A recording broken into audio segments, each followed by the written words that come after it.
हर हर महादेव साथियों, आप सभी का अपने चैनल हॉट टचिंग स्टोरेज में तहे दिल से स्वागत है। आप सुन रहे हैं अपनी पसंदीदा कहानी तेरे संग 11 का 110 भाग। ऐसा मत बोलिए सर, प्रणव को आगे बोलने से रोकते हुए पलक ने कहा। जाने अनजाने में पलक के हाथ प्रणव के होठों तक पहुंच गए थे।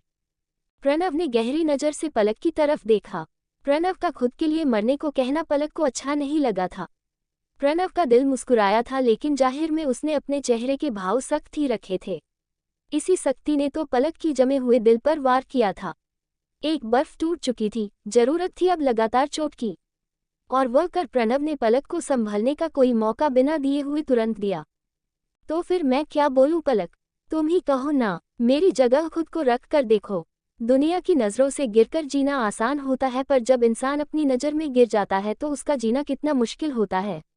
कोई मुझसे पूछे, वह 4 साल हर दिन मैंने अपने आप को खुद से नज़र मिलाने के काबिल भी नहीं समझा, और आज की डेट में भी जब ये बात खुलकर सारी दुनिया के सामने आ गई है, तब भी मैं अपने आप को गुनहगार ही समझता हूँ। कभी तुम्हारा, कभी मुस्कान का, क्योंकि कहीं ना कहीं तो इन सब चीज़ों में मैं शामिल ही था। और जिस दिन मुस्कान के DNA टेस्ट की रिपोर्ट आई थी, उस दिन मैं अपने पापा से भी नज़रें मिलाने के काबिल नहीं था। तुम नहीं जानती पलक कि उसे दिन मेरे पास कोई जवाब नहीं था जो देकर मैं अपने आप को बेगुनाह साबित कर सकूं। तुमने कि केवल तुमने ही अपने अपनों के ताने नहीं सुने, बल्कि मैंने भी उसे चीज़ को महसूस किया है। और अभी भी जब मैं घर वापस जाता हूं तो वह मेरी तरफ एक आशा से देखते हैं। उस आशा से जो कि मैं उन्हें थमाई है कि वह मुझ पर भरोसा रखें। सब कुछ ठीक हो जाएगा, लेकिन कुछ भी ठीक नहीं हो रहा। इतना सब कुछ उलझने के बाद, अपने पापा को, अपने घर परिवार वालों को, सबको इतना मायूस करने के बाद, मैं जीना नहीं चाहता। मरना चाहता हूं, पर क्या मरना भी आसान है? सर, बार बार मरने की बात क्यों कर रहे हैं? पलक ने इस बार कुछ गुस्से में पूछा। आपको समझ भी है कि आप अपने पापा के लिए कितने इम्पोर्टेंट हैं? अरे किसी और के लिए नहीं चाहिए, अपने पापा के बारे में तो सोचिए। मैं मानती हूं कि इस वक्त वह कुछ गुस्सा है या फिर वह समझ नहीं पा रहे हैं, लेकिन मैं जानती हूं कि वह आपको बहुत प्यार करते हैं। आपके अलावा तो उनका और कोई भी नहीं। आप उनकी पूरी दुनिया है। पलक ने कहा। और मेरी पूरी दुनिया तुम और मुस्कान। मैं उनको जीने के लिए वजह दे सकता हूं, तो क्या मुझे सुकून से जीने के लिए वजह नहीं मिल सकती? प्रणव ने सवाल किया। बात घूम फिर कर वहीं आ गई थी।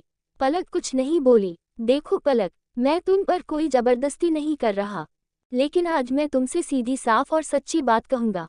सब तुम्हें मुस्कान के अच्छे भविष्य के लिए, उसके बारे में सोचने के लिए बोल रहे हैं, लेकिन मैं कह रहा हूं, तुम मुस्कान के बारे में मत सोचो। प्रणव की बात सुनकर पलक नहीं कुछ हैरानी से उसकी तरफ देखा। हाँ, मैं दिल से चाहता हूँ कि तुम अब मुस्कान के बारे में कुछ भी मत सोचो। हम साथ हो या ना हो, हमारे रिश्ते का मुस्कान की परवरिश पर कभी भी कोई प्रभाव नहीं पड़ेगा। मुस्कान के लिए मैं हर वक्त उपलब्ध रहूंगा, और इतना तो मैं तुम्हें पूरा भरोसा दे सकता हूँ कि मुस्कान को लेकर अब कोई तुम्हें अपना फैसला लेने के लिए या फिर अपना फैसला बदलने के लिए मजबूर नहीं करेगा। लेकिन मैं चाहता हूँ कि तुम अपने लिए फैसला लो कि तुम क्या चाहती हो। प्रणव ने पूरी तरह से पलक के चेहरे आंखों में अपनी आंखें डालते हुए कहा। मैं क्या चाहती हूँ? पलक गड़बड़ा गई। वह प्रणव की बात समझ नहीं पाई थी। ये सवाल तो तुम अपने आप से पूछो कि तुम क्या चाहती हो। जिंदगी भर उन्हें काली रातों की परछाइयों के साथ गुजारना, जिनका अब कोई अस्तित्व नहीं, या फिर खुले दिल से एक खूबसूरत सुबह को स्वीकार करना। तुम्हारे पास दोनों ही ऑप्शन खुले हुए हैं। मुस्कान के साथ साथ तुम्हारा मेरी जिंदगी में खुले दिल से मोस्ट वेलकम है, लेकिन ये कभी मत समझना कि मैं सिर्फ मुस्कान के कारण ही तुम्हें अपनी जिंदगी में चाहता हूँ। ये बात तो बिल्कुल अपने दिमाग से निकाल दो कि मैं अपनी गलती की भरपाई के लिए तुम्हारा साथ चाहता हूँ। ऐसा बिल्कुल नहीं है। मैं अपनी गलती के लिए तुमसे माफ़ी मांग रहा हूँ, और तुम मुझे जो सज़ा देना चाहेगी वह भी मुझे मंजूर है, पर मैं खुले दिल से अपनी ज़िंदगी में तुम्हारा साथ मांग रहा हूँ, तुम्हारा संग मांग रहा हूँ। मैं चांद और सूरज लाने की बात ही नहीं कर रहा, लेकिन इतना वादा जरूर कर रहा हूँ कि जो कुछ भी मेरे बस में होगा, मैं दुनिया की हर खुशी तुम्हें दूंगा। पर सर, पलक ने कुछ बोलने के लिए अपना मुंह खोला था। अभी नहीं पलक, जल्दीबाजी में कोई भी फैसला लेने की जरूरत नहीं है। तुम अपना पूरा समय ले सकती हो। मैं अपने जीवन के अंतिम सांस तक तुम्हारा इंतजार करूंगा। मैं मानता हूं कि मेरा गुनाह बड़ा है, तो इसकी सजा भी बहुत बड़ी होगी।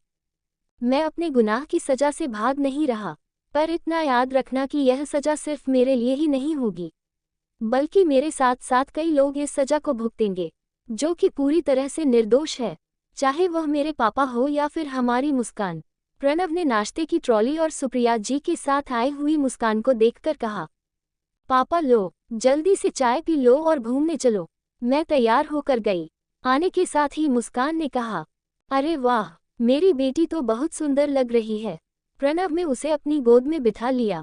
बहुत ज्यादा घूमने में मन लग रहा है, अब कल से स्कूल जाने की तैयारी करो। पलक ने कुछ सख्ती से कहते हुए मुस्कान को आंखें दिखाई, पर उसके होठों पर हल्की सी मुस्कुराहट फैली हुई थी, जो इस बात का संकेत थी कि वह नाराज होकर नहीं कह रही। पर मुस्कान ने पलक की तरफ देखने के बजाय अपने पापा के सीने में अपना चेहरा छुपाना ही सही समझा था।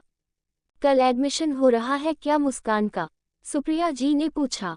जी आंटी जी, स्कूल में बात कर ली है, कल एडमिशन हो जाएगा, प्रणव ने बताया। चलो अच्छा है, घर में रहकर तो ये सारी पढ़ाई लिखाई भूल जाती हैं, सुप्रिया जी ने कहा। नहीं नहीं नानी माँ, मुझे सब कुछ याद है, ए से जेड तक की स्पेलिंग, 1 से 100 की गिनती और फिर 3 तक टेबल।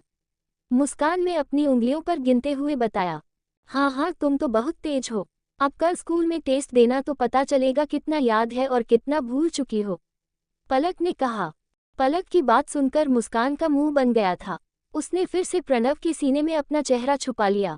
पापा जल्दी चलो ना, मुस्कान ने एक आंख खोलकर पलक की तरफ देखा और प्रणव से कहा, जो कि अब सुप्रिया जी से हल्की फुल्की बात कर रहा था। मुस्कान को डर लग रहा था कि कहीं मम्मी उसका घूमने जाना कैंसिल ना करवा दे, और जब ऊपर से कल स्कूल में टेस्ट था तो अब एक रीजन भी था कि घर रहकर टेस्ट की तैयारी करो। बस बेटा चाय पी लेता हूँ। प्रणव जल्दी से अपनी चाय खत्म करने लगा। अरे पापा को कम से कम सुकून से चाय तो पीने दो, और उसमें भी तुम तो तैयार हो गई, लेकिन तुम्हारी मम्मी तो अभी तक यहीं बैठी है। जाओ पलक, तुम भी तैयार हो जाओ। सुप्रिया जी ने पलक को कुछ भी मौका ना देते हुए कुछ रिक्वेस्ट, कुछ ऑर्डर के साथ कहा। पर हैरानी की बात यह थी कि आज पलक ने बिना कुछ कही है उनकी बात मान ली थी। थोड़ी ही देर में पलक तैयार होकर प्रणव की गाड़ी के सामने खड़ी थी। प्रणव की नजरों ने जब पलक को देखा तो फिर पलकों को झपकना ही भूल गए।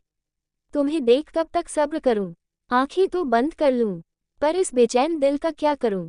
दिल का करार है बस अब तेरे संग यारा। क्या होगा पलक का फैसला जानने के लिए बने रहने के लिए भाग तब तक के लिए वीडियो को लाइक और चैनल को सब्सक्राइब करना मत भूलिएगा। खुश रहिए, स्वस्थ रहिए, मस्त रहिए। यूट्यूब पर मिलते हैं अगले भाग के साथ। हर हर महादेव।